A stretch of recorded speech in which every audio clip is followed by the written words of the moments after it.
Hello, I'm Paul Darts, and I'm a part of the group consisting of me, Ryan Escamilla, and Sarah Balch, and today we're going to discuss establishing a link between repeated traumatic head injury and the onset of Parkinson's disease later on in life. So for a background here, there have been links reported between head injury and Parkinson's disease, particularly amongst athletes that have had repeated head injuries in their time there. The biggest issue that we see with that is that head injuries can cause brain cells to die, and when that happens, usually in the prefrontal cortex, as you can see on the image there at the bottom of the screen, is that the prefrontal cortex cells die out and then dopamine is released and the brain has no place to go and can no longer be processed in the prefrontal cortex by the brain, or cannot be processed as efficiently. And that can cause problems with tremors and shaking that is often associated with the onset of Parkinson's disease. It's also been shown that higher production of the alpha-synuclein hormone that's produced with the long-type Rep1 genotypes are found more commonly in PD patients, that's Parkinson's disease. And that is important because whenever you have this hormone released, and it can also inhibit the acceptance of dopamine in the prefrontal cortex. So our research question and hypothesis is, can an accurate predictor of future Parkinson's development be found from reconciling predictions of environmental and genetic history? So our hypothesis is this, is that if a family history of Parkinson's disease and a history of repeated head trauma is found in subjects, then they will be more likely to develop late onset Parkinson's disease. I'm Sarah Balch, and I'll be talking about the research methodology.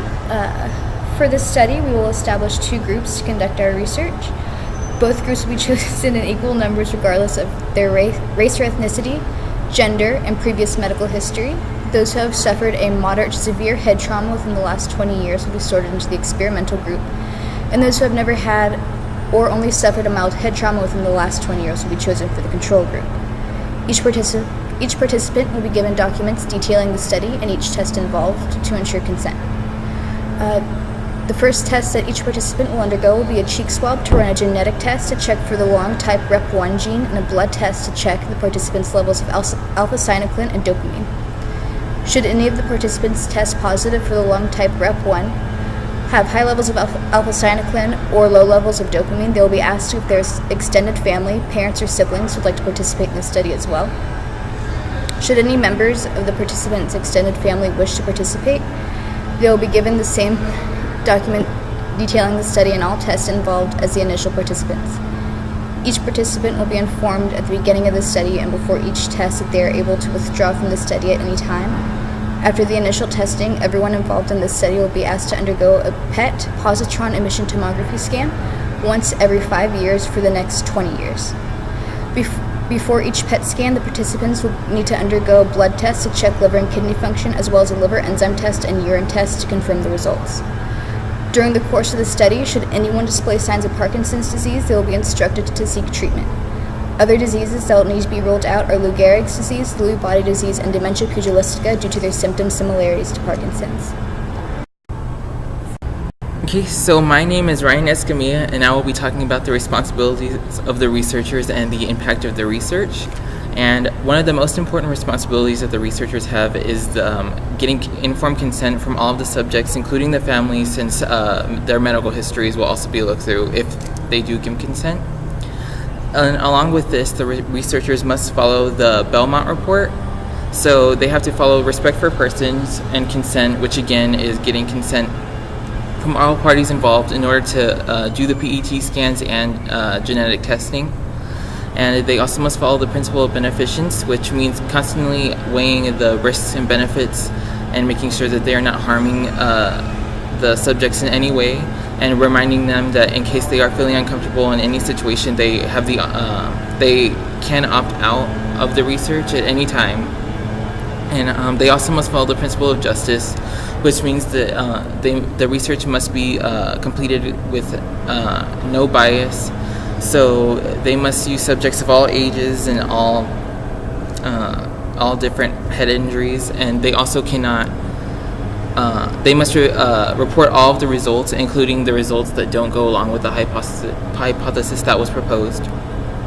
They also must look at the regulations for methodology, which is the PET scans.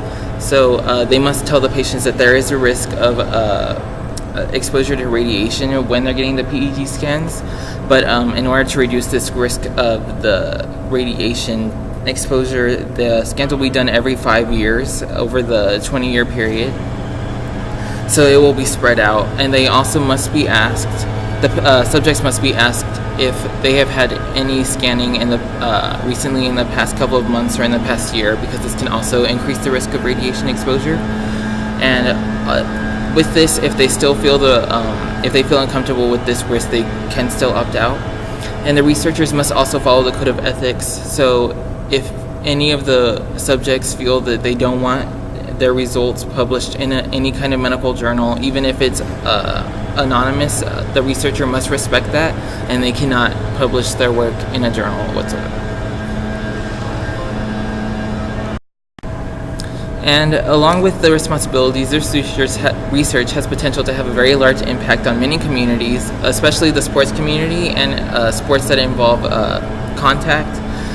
It can lead to better helmets that better protect the brains of the players, and different methods to try and refrain from too much head injury.